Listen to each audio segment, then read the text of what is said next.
Hi, everybody. This is Mary Olson. I'm Reader's Advisory Librarian at Medina County District Library. This is episode 2 of the Library Talk Show, which is a new thing we're doing from home while the library is closed to try to stay connected with our members. And my guest today is our Community Relations Associate, Jessica Gerbino, who is a good friend of mine and a great coworker and someone who's an avid reader that I think you will enjoy getting to know. So Jessica, can you introduce yourself to our members?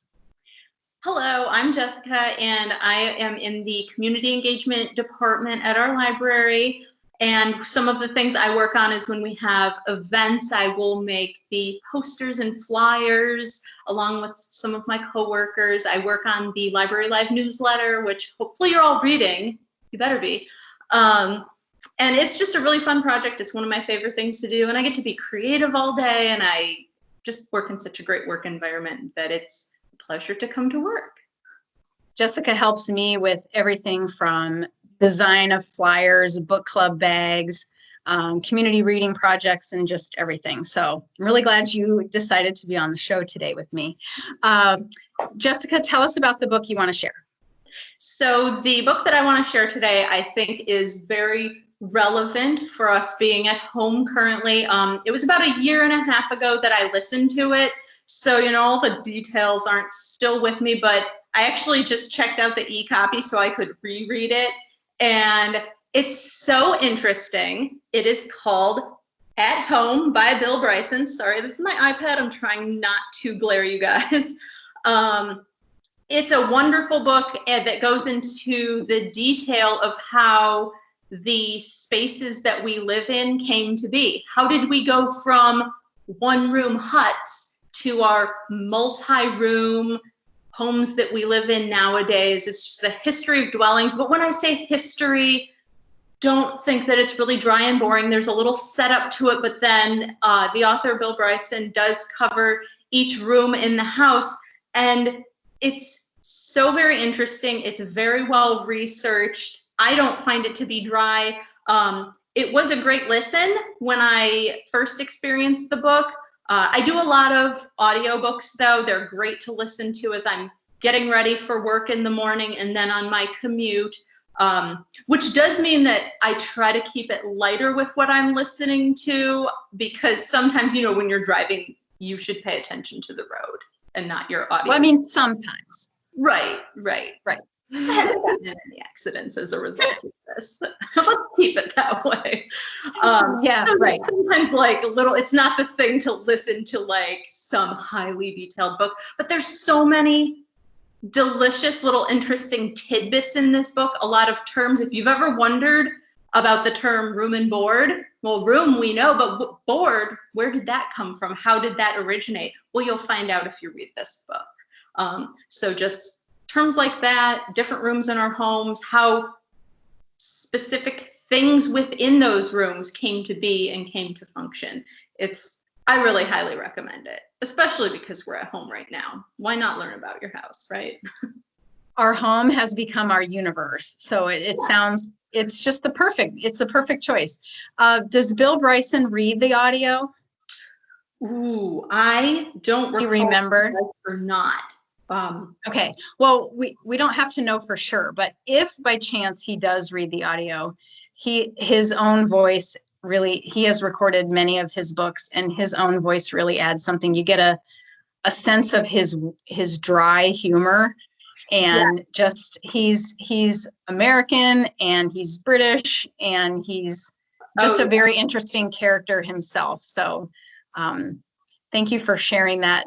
The excellent choice. And I want to say that he read it, but I also listened to A Walk in the Woods, which is by him, and I believe he does narrate that. So I can't remember if it's that I'm remembering his voice from that book or this one. But yes, I agree. He has a very unique voice because he is American, but has spent so long in England that he's really kind of picked up a little bit of that. So it's interesting.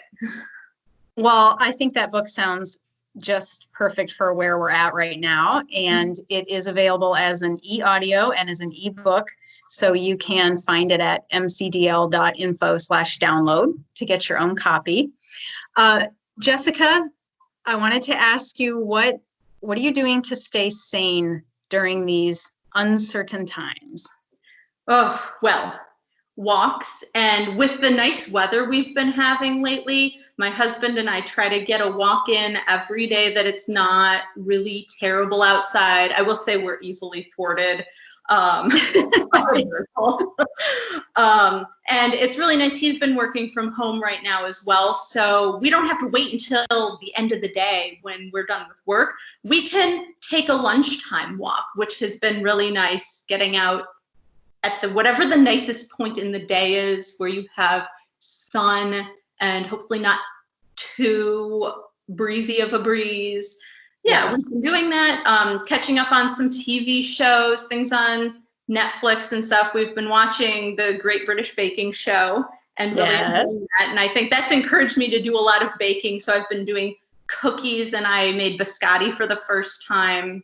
Something that's not baking, but I did try out, is making gnocchi from scratch, and that was an ordeal. They were pretty delicious though. But I was gonna say, that's a pretty ambitious project. You would not find me making gnocchi. Yes, it was. So yeah, we've been keeping up with that. We have some cat lady friends at home, 3 of them. Right now they're being good and all napping in their daytime nap spots.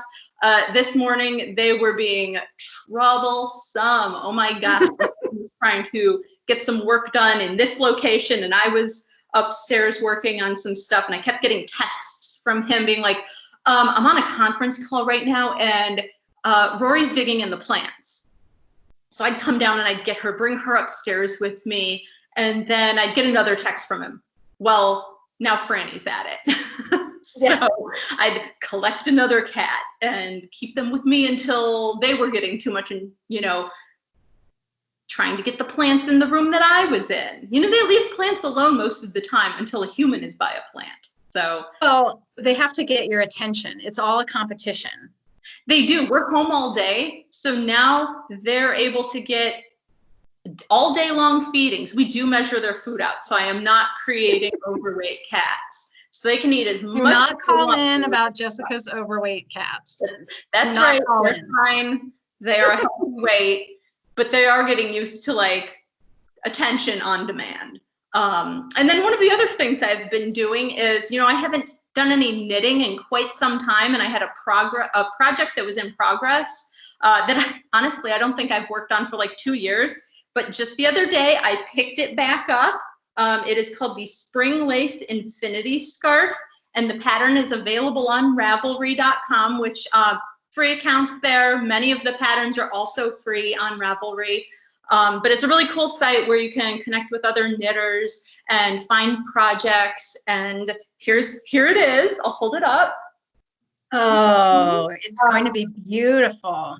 Still in progress. It's on my circular needles, but I will show you. Here is a picture of what it should look like when it's all done. You can see the stitch pattern.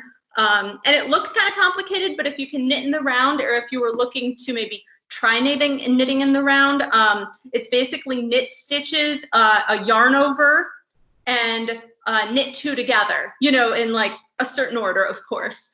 But if you feel like you can handle that, maybe give this one a try. I'm using a nice smooth cotton thread, so this can be like a spring summer scarf. And yeah, like I said, it is available as a free pattern on Ravelry. Wow. But yeah, so I picked it back up and figured out where I left off, which I'm there now. But yeah, back into the swing of things with knitting.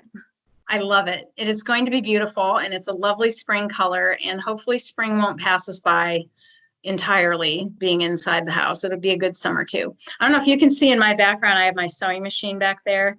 One thing I've been doing is making some face masks, and it's taken me a little while. So I understand about getting back on the horse. It had been like my Girl Scout years since I used a sewing machine. So it's been a long time. Took a while, but we've got it figured out now, and we're in mass production. And I've got some fabric on order. So as soon as that arrives, I'm going to be working on some masks as well. Yep, it's a feel-good project for sure. So my last question for you is, tell us something that you're looking forward to once the library reopens. Oh, just getting back to being with my coworkers. My position isn't typically a public facing position. So I'm also looking forward to the library being back open for our members. But unless there's like a community event or something, which hopefully once we get back into large gatherings beginning to happen and we start having community events again, I really look forward to going to those.